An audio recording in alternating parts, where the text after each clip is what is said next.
expecting much from the sequel to the original comic book flick Ghost Rider, you are bound to be disappointed. The Nicolas Cage starrer is back only to leave fans with horrible images in their heads and offer critics enough ammunition to write the obituary of one of Hollywood's best from yesteryears.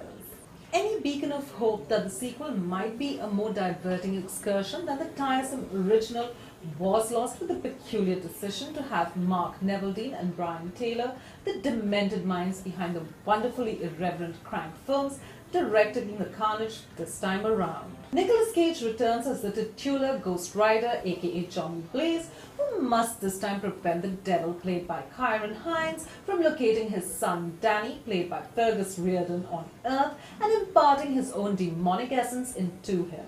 While the premise is simple and to an extent makes sense, the script pads the runtime out with horrid dialogues, making even the talented actors from the cast seem temporarily unbearable. The action scenes are incoherent and the effects quite ordinary. Sadly, character development is virtually non-existent, which means the audience barely gets a feel for Danny nor any insight into the character Nadia, who is his mother and is played by Violent Placido.